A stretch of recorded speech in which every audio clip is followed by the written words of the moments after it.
toutes et à tous, et Ahmed, j'espère que vous allez bien, j'espère que vous avez apprécié la vidéo d'hier. Beaucoup de likes hier sur la vidéo, puisqu'on avait proposé à la communauté de gagner une clé Nano Ledger S+, si on dépassait les 1000 likes. Ça n'a pas été atteint. Je remets en place ce petit giveaway. Si on dépasse les 1000 likes, j'offrirai à l'un d'entre vous une clé Ledger Nano S+. Beaucoup d'abonnés également, donc n'hésitez pas à vous abonner. Je le dis rarement, mais je le dis de plus souvent maintenant, puisque ça permet de faire connaître la chaîne à beaucoup de monde et de rejoindre la communauté des rois du marché. N'hésitez pas à venir nous rejoindre, le lien sera dans la description, et de booster bien évidemment l'algorithme de YouTube. Je pense qu'on est dans des bonnes phases de pump actuellement, en tout cas dans des bonnes conditions, nos signaux s'accumulent et sont toujours plus boules que boules. On va parler cataclysme aujourd'hui, on va parler crise de 1929 suite à un tweet d'Elon Musk. On va parler de tout ça, on va se remettre un petit peu dans le contexte de l'époque, et finalement je ne vois que ça pour pouvoir encadrer un crash sans précédent. Restez avec moi, on va faire un petit peu de psychologie, un petit peu de macroéconomie. Ça va être super sympa, on commence maintenant. Avant de commencer, je vous invite toujours à rejoindre le Discord des rois du marché. Vous trouverez le lien dans la description à l'intérieur, une documentation qui s'appelle la stratégie 4 rois. N'hésitez pas à l'utiliser, vous en imprégnez, vous en inspirez, elle est complètement gratuite. J'utilise personnellement depuis plusieurs années et m'offre d'excellents résultats sur le court, moyen, long terme, voire très long terme, que ce soit sur nos crypto-actifs préférés ou sur les valeurs plus traditionnelles. Ça a été relayé. On a créé un petit fil d'actualité concernant Crédit Suisse, c'était hier. Je suis toujours surpris de voir des membres demander comment on fait pour acheter des actions du Crédit Suisse. C'est difficile d'acheter la mort.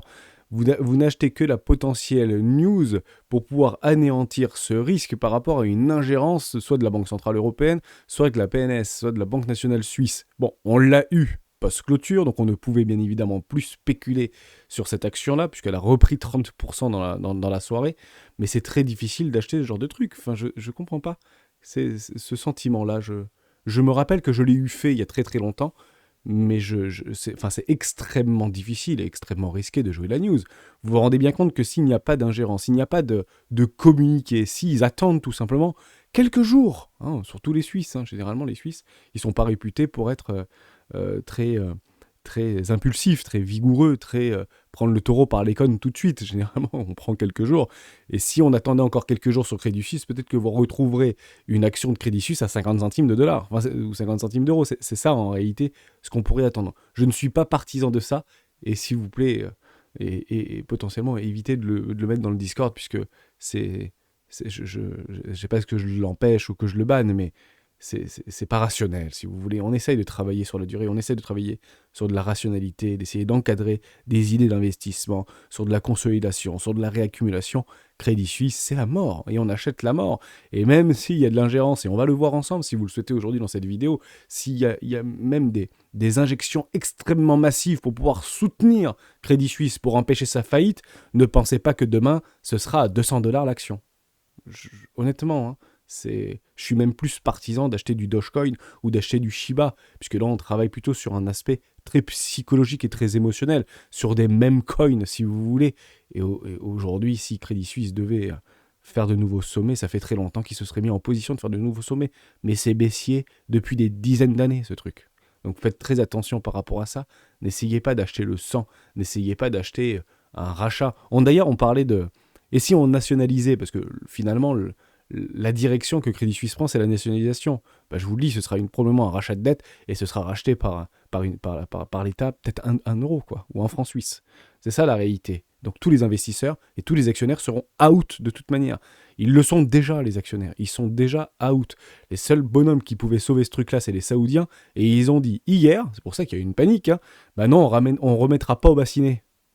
Donc si eux le mettent pas, et on parle de personnes qui sont plus que richissimes, plus que de l'entendement, partez du principe que c'est pas Goldman Sachs ou c'est pas JP Morgan qui va injecter des millions de dollars là-dedans ou des milliards de dollars là-dedans. Essayons vraiment de prendre du recul, avec grand plaisir d'en discuter avec vous, mais si vous réagissez d'un point de vue émotionnel, ça ne peut pas marcher sur la durée. Vraiment, hein. Je sais qu'il y a de plus en plus de nouveaux venus, de nouveaux spéculateurs, de nouveaux traders amateurs, de nouveaux investisseurs, et pour la plupart d'entre nous, bons pères de famille. Je suis d'accord pour en discuter, je suis d'accord pour mettre des alertes, je suis d'accord pour essayer de débunker, d'aller filtrer l'information. Et d'ailleurs, on l'a eu, hein, cette inversion du risque. Hein. Le risque a de nouveau été contenu. Pourquoi ? Parce que la BNS a indiqué dans un communiqué express post-clôture qu'ils injectaient jusqu'à 50 milliards de dollars pour pouvoir sauver cette banque systémique. Hein. On parle du top 20 mondial, hein, au niveau des banques systémiques. Donc celle-là, elle tombe. on prend nos jambes à nos coups et puis on aura ce cataclysme. Mais il y a de grandes chances en réalité que s'il y a d'autres répercussions, que ça continue à annuler le risque. Hein, on l'a vu avec les 3 dernières banques, tous les dépôts ont été sauvegardés, alors que c'est de l'ingérence. Hein. Logiquement, c'est jusqu'à 250 000 $ par dépôt aux États-Unis. Bon, ils ont dit que tous les dépôts étaient garantis, formidable. Crédit Suisse, sauvé, formidable. Et ça va continuer très probablement à se perpétuer. Ne nous y trompons pas. Il ne faut pas se complaire de cette situation. C'est une situation qui aggrave une autre situation bien plus cataclysmique qui interviendra probablement pas demain, mais peut-être dans 2 ans, peut-être dans 3 ans, peut-être dans 8 ans, peut-être dans 10 ans. Et ça fait plus de 10 ans aujourd'hui, c'est pour ça que je vous dis ça, que beaucoup d'économistes et que beaucoup d'analystes financiers et que beaucoup de vendeurs de peur le disent, le répètent, jusqu'à un moment donné où ils ont raison. Et je vais essayer de leur donner raison dans cette vidéo pour essayer de vous amener sur ma propre réflexion. Ce sera encore extrêmement personnel, mais voilà, en tout cas, juste pour vous dire que sur Crédit Suisse, j'ai pas envie de vous dire que c'est pas bien de jouer le couteau, de choses comme ça. Personnellement, je ne le fais pas, je ne le recommande pas, puisque toutes mes analyses d'antan, hein, ça fait 7 ans que je suis sur les marchés financiers de façon extrêmement active, ça veut dire tous les jours devant les écrans depuis 7 ans, acheter ce type de truc ne fonctionne pas. Et honnêtement, j'ai failli acheter Hertz. À l'époque, si vous reprenez par rapport à la crise du Covid, j'aurais pu acheter Hertz, il y avait quand même... C'était difficile de voir tomber ce truc-là. Les gens achetaient tellement Hertz, notamment les Robinhood, etc., que son propre PDG a pris la parole pour dire « Arrêtez d'acheter l'action, je suis en faillite ». C'est quand même dingue. Bon, finalement, ça a été racheté par un Spike. Partez du principe que Crédit Suisse ne sera très probablement pas racheté par un Spike. Les montants sont bien plus importants. Voilà pour ça. Pas plus de choses à dire. En tout cas, on l'a bien retranscrit. On a essayé de retweeter, de recouper toutes les informations. En France, la première ministre Elisabeth Borne a demandé aux autorités suisses de régler le problème de l'établissement. Ce sujet est du ressort des autorités suisses. Il doit être réglé par elle, a-t-elle affirmé devant le Sénat. C'était hier. La Banque centrale européenne a appelé toutes les banques systémiques européennes pour savoir comment et dans quelles conditions elles étaient impactées par rapport à cette situation. Je pense qu'elles le sont de façon gravissime. Pourquoi ? Parce que quelques heures plus tard, la BNS a fait un communiqué pour dire « on injecte 50 milliards de dollars ».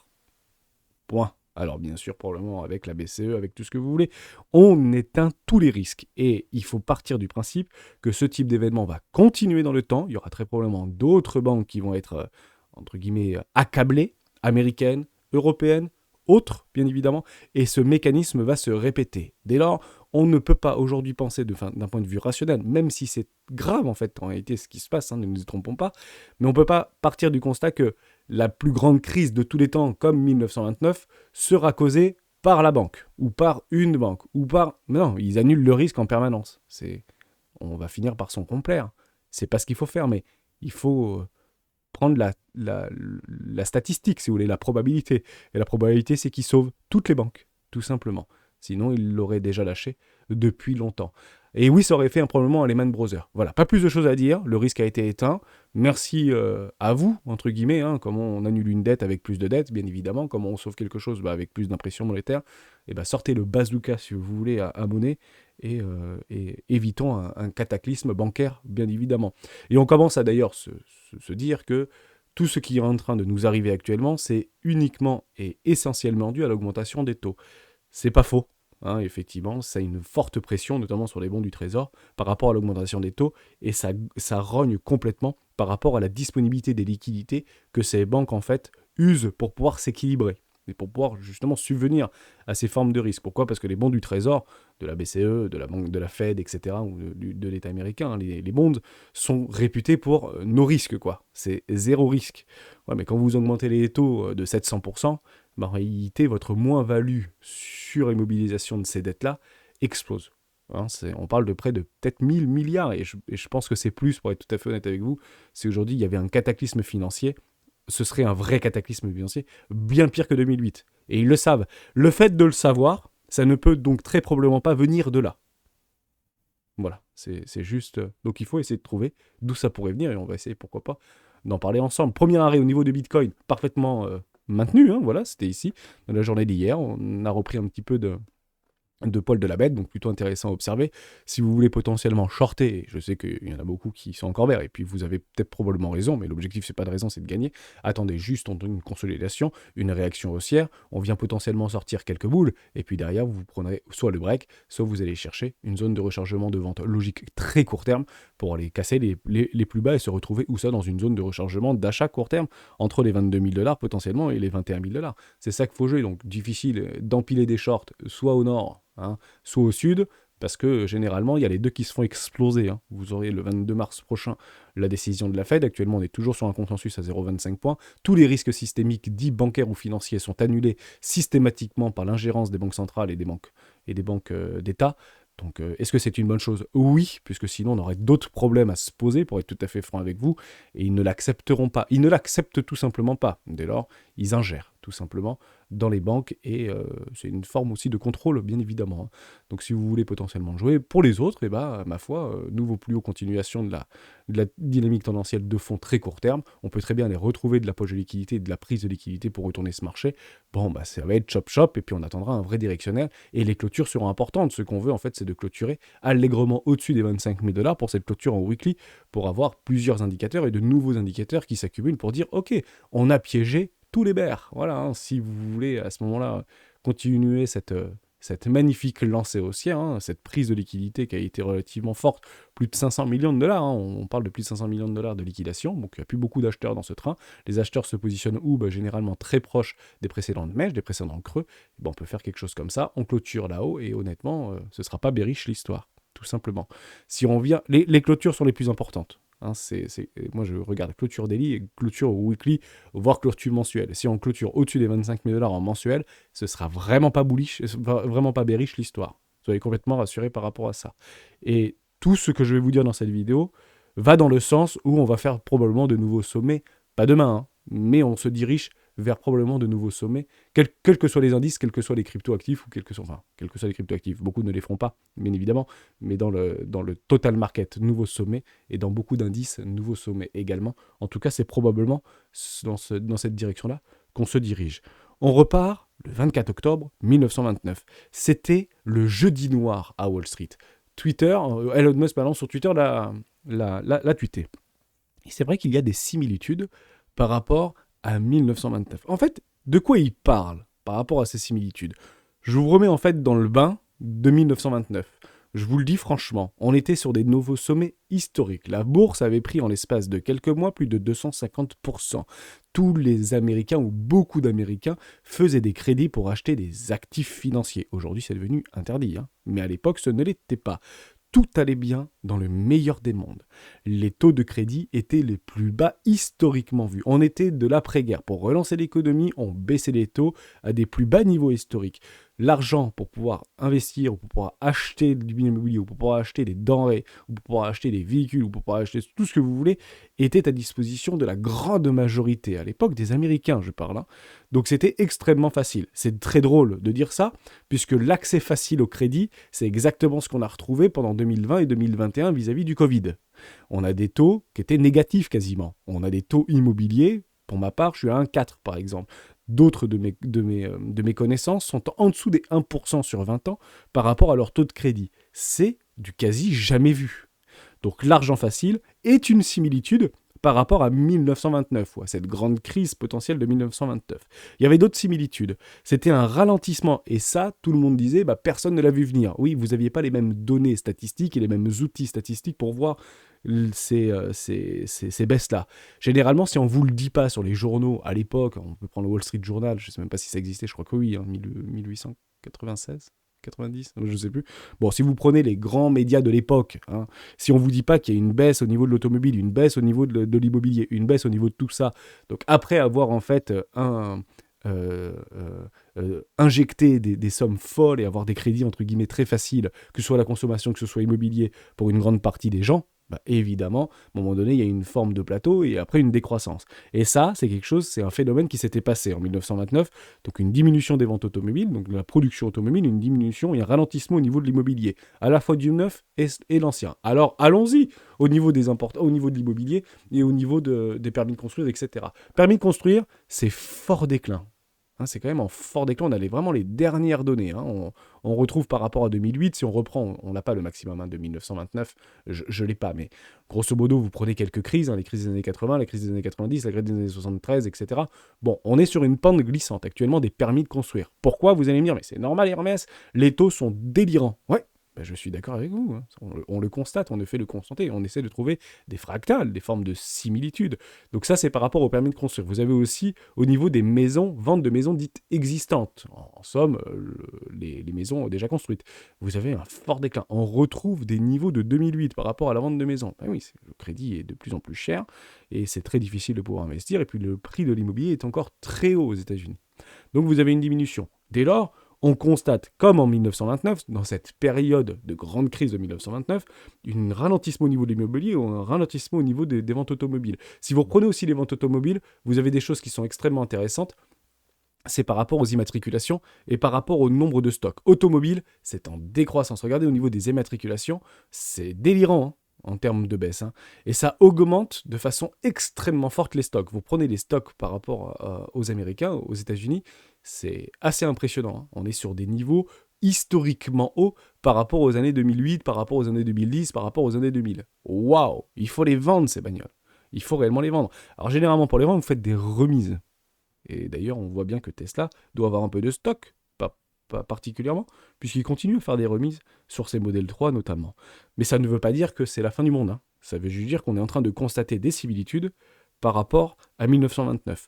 Troisième similitude, c'est par rapport à la déconnexion de l'économie réelle vis-à-vis du marché. Et ça, on le voit. Et il y a une réelle déconnexion par rapport au marché réel. Vous prenez Apple, vous prenez Tesla, vous prenez les PER de Tesla, vous prenez les PER de Apple, vous prenez tout ce que vous voulez. C'est juste délirant. On est complètement déconnecté.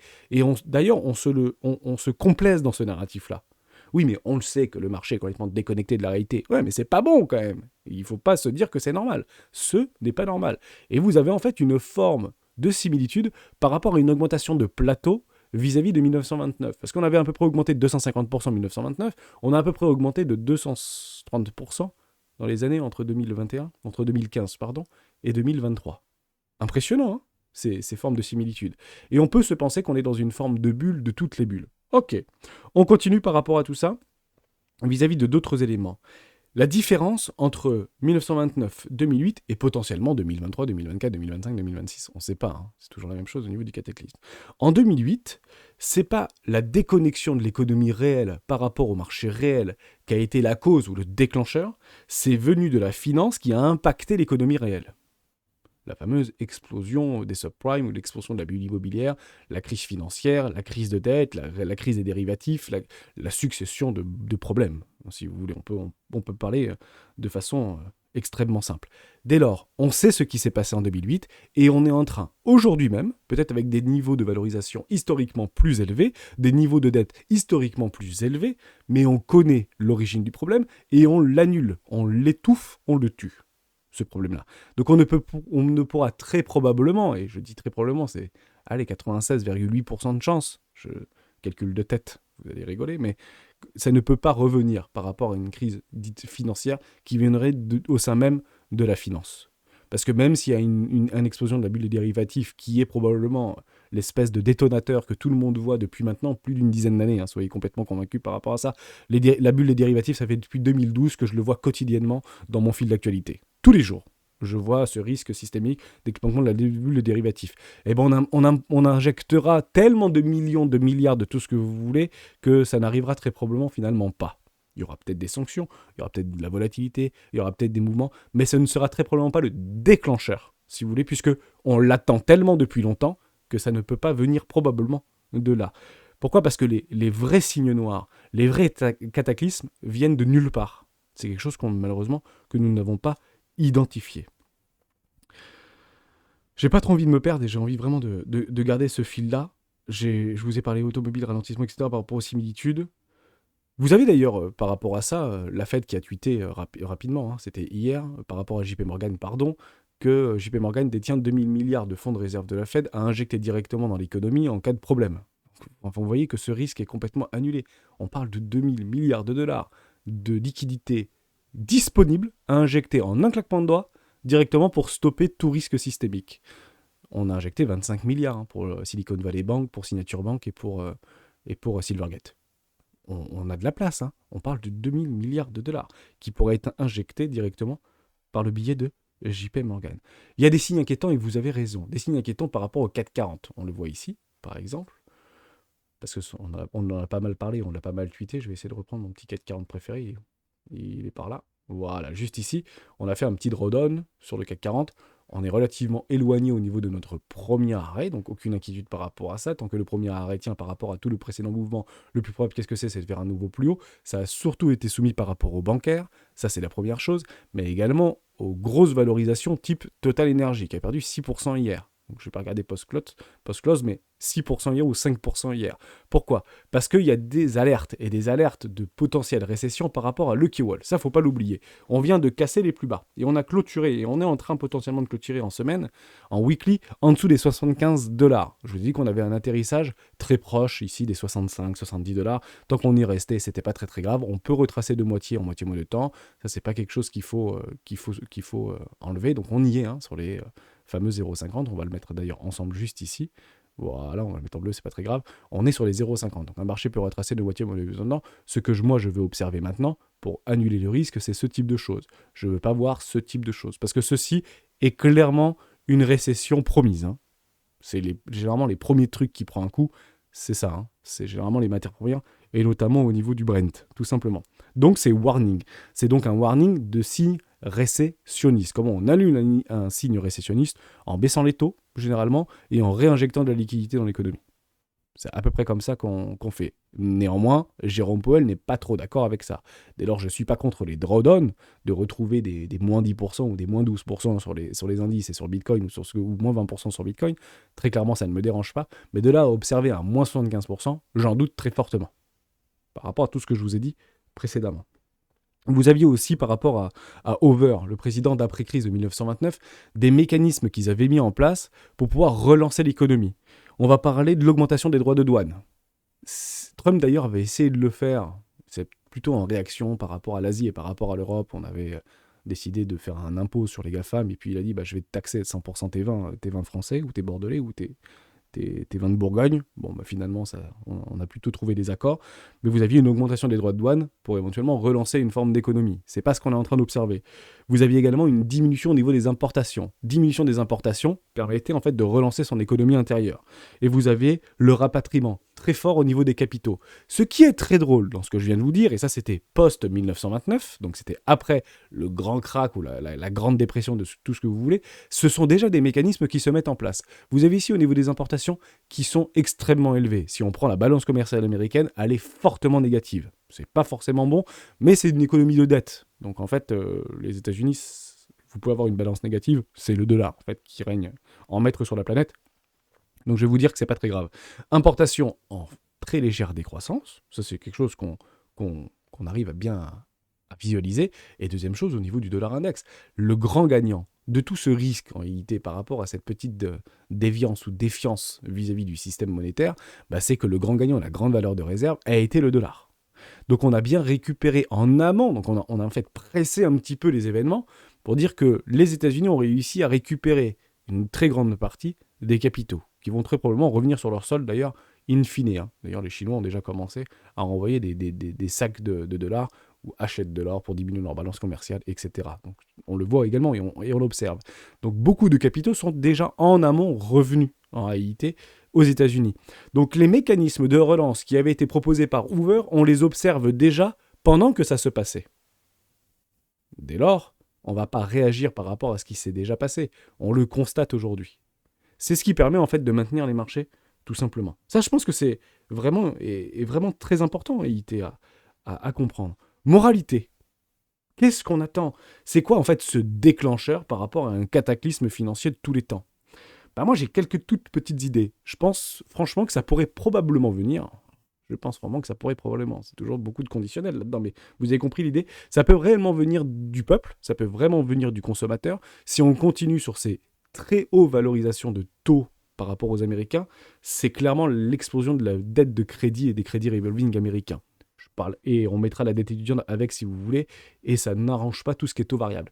Ça, on l'observe, et c'est vraiment pas très bon, parce que honnêtement, on est sur des carte de crédit solde débiteur sur des sommets jamais vus dans l'histoire des États-Unis. Jamais. Je vous avais déjà fait ce live dans ce sens-là.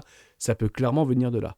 Au niveau de l'épargne, on va regarder au niveau de l'épargne. Je crois qu'on peut la retrouver juste ici. Je vais faire un CTRL F épargne. Et je vais essayer de bien écrire, ça sera mieux. Voilà, épargne personnelle. Au niveau des États-Unis, on nous a bassiné qu'il y avait énormément de liquidités dans les comptes en banque, etc. Des gens, notamment des Français. Il n'y en a plus. Il n'y a plus de cash. Il n'y a plus d'épargne. On est sur un niveau historiquement bas depuis 2006. C'est incroyable. On revient un tout petit peu. J'entends, hein, mais on est sur un niveau extrêmement bas. En somme, il n'y a plus d'épargne, on en avait déjà parlé, et il y a des taux de crédit qui sont anormalement élevés, voire extrêmement élevés. C'est pas forcément anormal, c'est une réaction par rapport à une situation inflationniste, mais beaucoup de dettes, beaucoup de crédits revolving. On a une baisse au niveau des commandes de voitures, baisse des immatriculations, les gens n'ont plus de thunes pour acheter de l'immobilier, les gens n'ont plus de thunes pour acheter des bagnoles, et même à crédit, parce qu'ils sont déjà trop endettés, et ils n'ont plus d'épargne. Ça, c'est clairement une bombe à retardement. Si personne ne vous le dit, si personne ne le voit, moi je vous le dis, parce que ça, c'est pour le coup un vrai risque systémique. Et on va retrouver une inflation très basse, et on va très probablement retrouver une déflation, voire une grande dépression. Mais ce ne sera pas une dépression par rapport à la macroéconomie, c'est une dépression par rapport à ce qu'on est en train d'observer aujourd'hui. Les gens ne pourront plus, s'ils sont au chômage, rembourser leur crédit, et ça va très mal se finir. Très mal se finir. Ça, c'est une possibilité. Et malheureusement, on ne peut pas le déclencher du jour au lendemain. Ce n'est pas possible. On ne pourra pas le déclencher du jour au lendemain. C'est quelque chose qui va s'installer dans le temps, dans une forme de morosité qui sera très probablement accentuée par les médias, par tout ce que vous voulez, et par la psychologie ambiante dans les pays États-Unis, Europe très probablement, etc. etc. Les Européens ont plus de capitaux et ont moins de dettes, parce que c'est plus notre façon de travailler, mais eux le sont beaucoup plus. Il faudra bien à un moment donné payer, si vous voulez. Donc il y aura très probablement des relais, il y aura peut-être des mécanismes qui seront mis en place, peut-être des effacements de la dette, ils font ce qu'ils veulent. Mais s'il y a de l'effacement de la dette aux États-Unis, croyez-le ou non, le dollar va s'effondrer et Bitcoin va réellement en profiter. Soyez convaincus par rapport à ça. Ça peut être aussi les dérivés. Personnellement, j'y crois pas. Je pense que le risque sera éventuellement tué. L'augmentation des taux ou la poursuite de l'augmentation des taux, c'est aussi possible puisque ça continue à fragiliser les liquidités au niveau de ces banques systémiques. Mais encore une fois, ils ont beaucoup de liquidités à injecter de façon no limite. Bon. Qu'est-ce que vous avez d'autre ? On peut réfléchir ensemble, je peux réfléchir à d'autres choses, mais mettez-les-moi dans les commentaires si vous avez éventuellement d'autres possibilités de cataclysme, ou si vous voyez un cataclysme que moi je ne vois pas. Alors, guerre en Ukraine, armes nucléaires, etc. Guerre nucléaire, ok, mais c'est pas ce qui... ça ne viendra pas du système même, d'accord ? C'est un effet... Prenez-le comme ça, hein. Tous les effets qui sont extérieurs par rapport à une situation donnée, donc quelque chose qui n'est pas structurel mais conjoncturel, est très facilement justifiable pour imprimer des milliers de milliards de dollars. Vous prenez les guerres, vous prenez la crise du Covid, vous prenez un virus, en fait c'est automatique. Hein. Donc donc peut-être qu'on aura un drawdown, mais ce sera très vite racheté comme en devis de main. En somme, si on a un risque conjoncturel par rapport à une situation ou un conflit, ce sera très vite annulé et très vite racheté. Il faudra, c'est très malheureux à dire, mais il faudra probablement en profiter. Personne ne voudra en profiter. Une bombe nucléaire, c'est à peu près le même niveau psychologique que ce qu'on pourrait retrouver lors du Covid. Ça se produira probablement de la même façon en termes de réaction. Soyez complètement convaincus par rapport à ça. On résume très rapidement. Baisse au niveau des ventes et des immatriculations automobiles, baisse de l'immobilier, augmentation des crédits et des taux de crédit au niveau revolving et de l'endettement des particuliers aux États-Unis. Diminution fortement de l'épargne, on l'a sous les yeux. À quel moment, 1929, si on reprend par rapport à ces similitudes, à quel moment ça a explosé de moins 80%? Bah, je vous le dis, quand ça a fait une énorme bulle. Et c'est ça, je pense, notre cataclysme. Dès lors, je vous le fais en live. Si vous voulez un cataclysme financier sans précédent, bah, je pense qu'on le regardera comme ça. Voilà, hop, pardon. Je ne vais pas faire comme ça, je vais remettre ici. Je vais rester en weekly et je vais vous le montrer comme tel. Touc. Voilà, on fera un truc à peu près... Ah ben, je ne sais pas ce que je voulais faire. Je vais essayer de l'enlever, ça. J'aurais pu me le préparer, cette vidéo, Hermès. Pas très sérieux, tout ça. Voilà, hop. On va prendre ça. Et on peut faire un truc comme ça. Voilà. Et on pensera à moi. À ce moment-là, je dis pas. C'est clairement ce qu'on est en train de mettre en place si on n'a pas de déclencheur ou de signe. Dès lors, quand ce sera un nouveau paradigme, quand on aura une explosion, alors c'est pas forcément, on peut faire des trucs comme ça si vous voulez, hein, vous avez compris l'histoire, mais dans l'idée, je pense que c'est lorsque l'intégralité des gens, du public, dira plus rien ne peut nous arriver, C'est ça, en fait, qu'il faut bien comprendre. On se retrouvera dans une situation équivalente à 1929. On se le remet hors inflation. J'aime bien vous le faire, ça, divisé par M2, par rapport au S&P 500. On se retrouve dans cette situation. Beaucoup intervenaient, on en avait déjà parlé, d'ailleurs ça fait longtemps que je n'avais pas modifié cette charte, probablement que beaucoup attendent ce type de choses. Ouais, il faudra un vrai cataclysme. On en avait parlé de Tether, on avait parlé, alors pas forcément de Tether sur le Bitcoin, etc., mais on avait parlé du Crédit Suisse d'ailleurs à ce moment-là. Bon bah, voilà, bah, ça, Crédit Suisse, ça vient d'être annulé. Dès lors, à quel moment on peut retrouver une crise de 1929 ? Vous n'êtes pas obligé d'être d'accord avec moi, mais je vois ça. Voilà, et à ce moment-là, on pourra reparler d'une crise de 1929. Je peux vous garantir que la grande majorité des gens, si on se retrouve là sur les marchés financiers dans les 3 prochaines années, personne ne pensera au cataclysme. Personne. Tout aura bondi. Bitcoin sera probablement à plus de 50 000 $, plus de 100 000 $ ou pas, hein, pour le coup, puisque aujourd'hui on est en train de tuer tout ce que pourquoi Bitcoin avait été créé très probablement. Même si je redis que c'est pas forcément une réserve de valeur, mais comme ce l'est aujourd'hui, on le considère comme de l'or numérique, on est en train de tuer ce pourquoi Bitcoin a été fait. Je trouve ça toujours très ironique. Ça fonctionnera très probablement, puisque la smart money continuera à s'imprégner de ça, et la smart money va se couvrir d'un potentiel ceci. Et je pense que c'est lorsqu'on sera très probablement là-dedans qu'on pourra éventuellement encadrer ceci. Mais personne ne l'encadrera. Aujourd'hui, il y a beaucoup trop de personnes qui l'encadrent. D'ailleurs, je reprends sur une petite news, on revient un petit peu dans le réel si vous voulez. Qu'est-ce qu'il nous faut en fait pour faire pumper ce prix et pour pomper ce prix ? Bah, vous avez en fait beaucoup d'influenceurs que j'apprécie énormément qui parlent beaucoup de « il faut pomper nos bagues » par exemple. Il faut que quelqu'un puisse nous acheter nos tokens et nos tokens préférés. Vous avez une magnifique news qui est passée complètement inaperçue.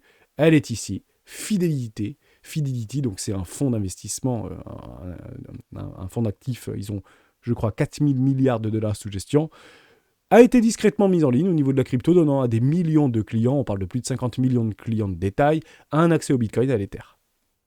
Donc comment vous faites pour pomper vos bagues et pour pouvoir vous acheter vos tokens ? Et bien vous avez acheté et vous donnez la possibilité à vos clients, on peut parler de Fidelity, mais on pourra peut-être parler demain de JP Morgan, on pourra peut-être parler demain de Goldman Sachs, on pourra peut-être parler demain de la Société Générale, on pourra peut-être parler demain de BNP Paribas ou de Crédit Agricole ou je ne sais pas trop quoi. Ils sont en train de mettre en place des outils pour pouvoir permettre à leurs clients d'acheter de l'Ethereum et du Bitcoin. Ils ne vont pas le faire maintenant. Pourquoi ? Parce que tout le monde a peur. Ils le feront quand Bitcoin sera beaucoup plus haut et ils auront la possibilité d'investir et d'acheter du Bitcoin et de l'Ether. Les gens n'achètent pas ici du Bitcoin ou de l'Ether. Les gens achèteront beaucoup plus haut. Et on donne la possibilité à des gens, maintenant et d'ores et déjà, de le faire. C'est comme ça qu'on arrive à que la smart money vend ses bitcoins à des personnes qui ne sont pas sur le marché. Mais il faut les rassurer. Comment vous rassurez des gens à acheter un actif financier ? En le faisant monter. Tout simplement. Ça, je pense que c'est extrêmement, et je dis bien extrêmement important. Voilà, je vous ai tout dit au niveau des warnings, au niveau du keyword, au niveau de tout ce que je pense. Je vois, je suis extrêmement boule parce que c'est trop certain. Alors je dis pas qu'il n'y aura pas de volatilité, je dis pas que ça va pas grincer, je dis pas qu'on va pas se faire exploser nos stops si on s'amuse à faire des leviers x10, x100 ou x50. Je ne dis pas du tout le contraire. Néanmoins, ce que je suis en train de vous dire, c'est que dans ce narratif à tuer systématiquement le risque d'un cataclysme financier qui viendrait à l'intérieur du système financier lui-même, ne se fera très probablement que dans un nouveau paradigme. Lorsqu'on aura des plus hauts et des plus hauts, et que toute la majorité aura pompé tous les bagues de tous les investisseurs et toutes les personnes qui sont en train de s'investir dans la douleur, dans la capitulation et dans la peur sur ces cryptoactifs, etc., etc. Ce qui est d'ailleurs très drôle, et je finirai là-dessus, cette vidéo. J'espère que je vous ai pas trop perdu, et j'espère que j'ai été clair. Mais reprenez en 1929, les gens de l'époque, vous avez beaucoup j'ai regardé beaucoup de reportages là-dessus, etc., mais les gens n'achetaient pas, par exemple, de l'Apple. Les gens n'achetaient pas du Microsoft. Les gens n'achetaient pas des valeurs réellement refuges ou des valeurs qui étaient croissantes mais tranquilles, vous voyez, avec des revenus stables, un petit peu comme je vais dire une bêtise, comme Total Energy ou comme des choses comme ça. Les gens, en fait, ils achetaient des actions pourries en pensant psychologiquement que d'autres allaient l'acheter plus cher. En somme, ce truc-là, c'est peut-être l'avenir, donc je vais l'acheter, il y aura bien un mec qui va me l'acheter plus cher. Vous comprenez un peu ce mécanisme-là ? Donc les gens, c'est un peu l'histoire des penny stocks, etc. Mais c'était vraiment ça en 1929. Les gens, ils regardaient en fonction de la photo, en fonction de l'action, en fonction Ils faisaient même pas de recherche pour acheter une action.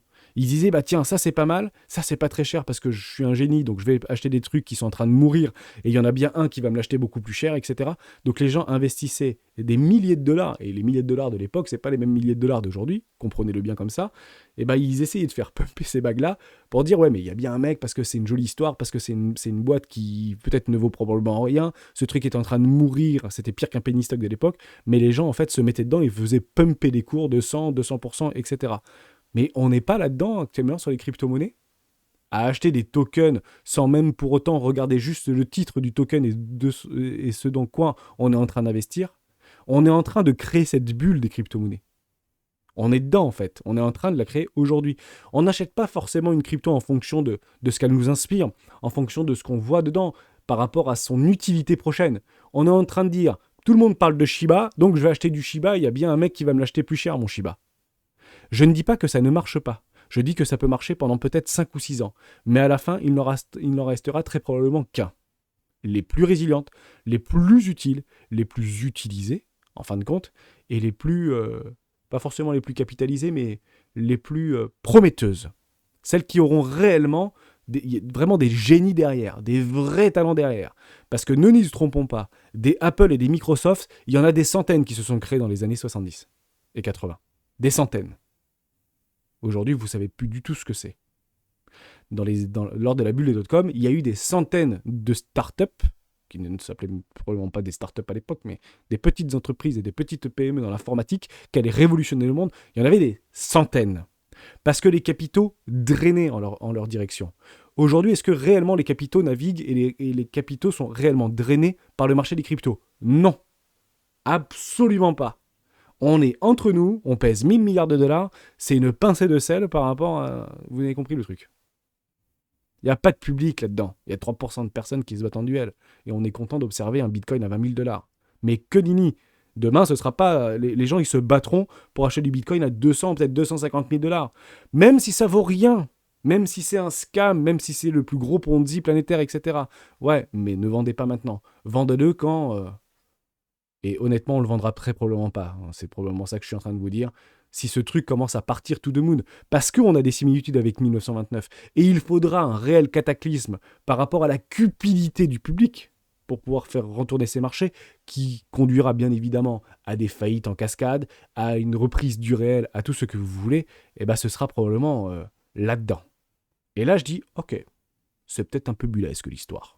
Je dis pas vraiment le contraire, ça monte un peu vite, ça monte un peu fort, ça monte un peu tout ce que vous voulez, et quand vous aurez réellement beaucoup de public et qu'on repartira faire la queue chez Maison du Coin, ou je ne sais plus trop comment ça s'appelait à l'époque, ça a changé de nom, mais Coin House maintenant, ou peu importe, et bah à ce moment-là on se dira, ok, c'est peut-être le moment de prendre des profits, on rachètera peut-être plus bas. On restera probablement investi, mais vous avez compris on n'est pas en 1929 là. On n'y est clairement pas. Psychologiquement, macroéconomiquement parlant, tout ce que vous voulez parlant, on n'est pas du tout en 1929. On a juste des signes et des présignes de ce qu'on retrouve en 1929. Et si vous voyez tous vos tokens, toutes vos actions, tous vos indices qui sont en train de pumper des bagues sans précédent, parce qu'il y a beaucoup de dollars actuellement qui sont du côté du marché, qui risqueraient de réinjecter le marché et de repénétrer le marché, accrochez bien vos ceintures, parce qu'il faudra à ce moment-là prendre des profits. Mais plus personne ne voudra vendre à ce moment-là. Plus personne. Donc j'ai toujours le même discours depuis plus d'1 an. C'est réellement ce que j'essaie de vous partager, de vous communiquer. Et je sais que c'est très difficile à appréhender, mais c'est réellement pas différent. Puisque aujourd'hui, l'ingérence de nos banques centrales et de nos banques de détail, si vous voulez, se font sauver les unes après les autres avec une ingérence sans précédent. Je le dis donc et je le redis, on repartira sur des marchés financiers de façon plus violente, de façon plus pumpy, de façon tout ce que vous voulez, et le crack est probablement pas pour demain. Probablement pas pour demain. Voilà. Je sais qu'il y en a beaucoup qui le pensent, je sais qu'il y en a beaucoup qui essayent de le... Je ne le vois pas en fait, ce truc-là. Je vois aucun signe qui me dit par rapport aux réactions en chaîne entre avant 2008 et après 2008, on est dans un nouveau système en fait mondial, on est dans un nouveau paradigme. Il n'y a plus de risque. Oui, il y a de la volatilité, ça papote, ça tweet, ça machin, ça truc. Je vois de plus en plus de petites photos sur le Discord avec des banquiers en train de se marrer. Mais honnêtement, je pense qu'on est vraiment pas très loin de ça, hein. Vraiment, je pense qu'on n'est pas très loin de ça. Sauf qu'on aura peut-être une autre vision quand on verra tous nos actifs préférés en train de faire de nouveaux sommets sur nouveaux sommets sur nouveaux sommets et jour après jour de prendre 6 ou 7%. Et vous savez quoi? Je pense qu'on vendra trop tôt. Mais c'est pas grave, on prendra des profits lorsqu'ils se présentent et ça recommencera. Et à ce moment-là, je vous dirai, ok, on va finir par s'en prendre une bonne derrière la tête, mais on n'y est pas encore et on y est très probablement très loin. Je relis très rapidement mes notes, mais je crois que tout est ok, hein. On a une petite dépression au niveau du dollar, on est en train d'injecter, il y a plein de pognon sur le côté, investissez-les, et puis merci Fidelity de pouvoir permettre à vos clients de pouvoir pumper nos bagues, hein, et avec grand plaisir. Alors ils le feront pas maintenant, ils ont trop peur, ils le feront très probablement plus tard. Évidemment, bon père de famille. C'est peut-être grave ce que je suis en train de vous dire, mais c'est comme ça que ça marche. Vous achetez pas le sang, vous n'achetez jamais quand ça latéralise. Le public et les gens achètent quand ça pump, ils achètent quand ça monte très très fort. Les market makers se mettent de côté et les whales arrêtent d'acheter. Voilà. Donc, laissez pumper le prix. Et vous avez des spreads d'ailleurs de plus en plus positifs. Ah oui, on fait juste ça. On finit là-dessus, ça fait combien? 40 minutes qu'on parle. Ouais, évidemment, on est en train de faire un live en fait. J'aurais pu vous faire un live pour demain dans ce type de choses, mais on pourra éventuellement reprendre les questions de ce que vous m'aurez probablement partagé, on les reprendra demain. Comme ça, on fera peut-être un live beaucoup plus interactif. Vous avez une fractale exactement similaire de ce qui s'était passé il y a quelques jours en arrière. On est à peu près un mois en arrière. Ici, vous avez un joli petit pump au niveau du prix, un petit crack et une consolidation sur le haut du range. Ici, vous avez une petite pic, prise de liquidité, un petit crash. Donc là, on avait pris la liquidité, rappelez-vous, hein, sur les 25 200 $. On avait pumpé, enfin piqué le high précédent. D'ailleurs, on va faire une petite chasse à liquidité, donc je voulais pas le voir, catalysé par Silvergate, etc. On va pas refaire le monde. Et puis de là, vous avez exactement le même phénomène. Augmentation de l'open interest, augmentation de l'open interest, un petit dégrèvement ici. Les spreads sont positifs, les spreads sont redevenus positifs. Vous avez une latéralisation au niveau des CVD spot et contrat futur. Bah, c'est exactement ce que vous êtes en train de voir. Là, on commence juste un tout petit peu à le voir dégraisser. Là, on commence juste un tout petit peu à voir le BUSD dégraisser. Est-ce que c'est Binance qui est en train de lâcher ces 1 milliard de dollars? Bon, bah merci à toi, c'est formidable. Ici, vous avez un petit pumpy, ici, vous avez un petit pumpy, puis une latéralisation. Bon, on est exactement là-dedans. Est-ce qu'on va faire la même chose que ça? Bah, il faudrait que ce soit catalysé. Hein, vous connaissez l'histoire. Hein. Si vous voulez voir exactement la même fractale, il faut que ce soit catalysé par un Silvergate, par un Silverbank, par un Signature Bank ou par ce que vous voulez. Et puis là, on est en train juste de nous expliquer, et pas avec un micro, hein, si vous voulez, c'est même pas dans le creux de l'oreille, c'est qu'on est en train de nous hurler, il n'y a pas de risque sur ce marché. On est là, on a des milliards, 2 milliards qu'on peut débloquer en un claquement de doigts. Voilà, on n'a pas besoin des saoudiens, c'est pas grave. Combien tu veux? Moi j'avais dit 100 milliards, ça suffit, ici au niveau du Crédit Suisse. Pour annuler le risque, juste une intervention, voilà, il faut un communiqué, etc., la taille machin, voilà. Il faut évaluer le trou dans la raquette, notamment l'augmentation des taux réalisés, ce sera une catastrophique, ceci dit. Jusqu'à 100 milliards, c'est jouable relativement aisément. Bon, ils ont balancé 53 milliards, j'étais pas si loin. Et Badouk nous avait dit qu'environ 60 milliards pour enflouer UBS en 2008. Bon bah voilà, on change pas une équipe qui gagne. T'étais plus près que moi, Boudouksmi. Bravo à toi. Mais c'est clairement ce qu'on attendait. On attendait juste un communiqué au niveau de la BNC, de la BNS, pardon, pour pouvoir annuler ce risque. On l'a eu post-close, et formidable, tout va repartir, hein, très probablement. D'ailleurs, on regarde juste une bancaire, hein, que ça fait 60 minutes que je suis avec vous, au niveau de Société Générale. SocGen, là, ça en est où? On va regarder, ça a repris ou pas? Société Générale. Parce qu'on m'a demandé pourquoi ça va reprendre 10%. J'ai dit ça devrait reprendre 10%. Donc, ah non, toujours pas. Ouverture marché. Je me suis dit que ça allait reprendre 10%. On va regarder juste rapidement. Bah non, pas d'accord avec cette forme d'ingérence. C'est étonnant de l'avoir encore ici. Peut-être qu'il se passe quelque chose que je ne sais pas, mais comme c'est dû probablement au Crédit Suisse, c'est pas normal que ça rebondisse pas. Peut-être que la BCE, peut-être que des gens savent quelque chose qu'on ne sait pas. On le regardera bien évidemment de près, mais je vais vous dire honnêtement, c'est pas normal que ça rebondisse pas ce truc. BNP, on va regarder BNP. Est-ce que ça rebondit ou pas? BNP, ça rebondit pas non plus, c'est étonnant, hein. Parce qu'on est reparti post-close, hein, au niveau de... On est revenu ici, hein, au niveau du Crédit Suisse, hein. On va regarder ça ensemble, CS, et on finit là-dessus. Hop, voilà, ici on était à 2,16 et on est revenu juste là, je crois, 2,50, 2,53. Vous voyez? Donc alors, c'est pas... N'achetez pas ça, quoi. C'est ça que je suis en train de vous dire. Ceci n'est pas haussier, ceci n'est pas une opportunité, ceci est une mort cérébrale, en fait, c'est ça. Je suis désolé de vous le dire, hein, c'est dramatique pour les gens qui travaillent, c'est tout ce que vous voulez, mais si vous achetez ça, Enfin, déjà que c'est compliqué d'acheter des cryptos qui sont en train de nous proposer des W weekly, on est W weekly et on est tous là sur les 25 milliards à dire on va s'en prendre une derrière la tête. Alors quand vous voyez un truc pareil, enfin je suis désolé, mais je sais pas qui achète ça quoi. En tout cas, moi je l'achète pas personnellement. Merci à tous et à tous d'avoir suivi cette vidéo jusqu'au bout. On se retrouve demain dans le live des rois du Bitcoin.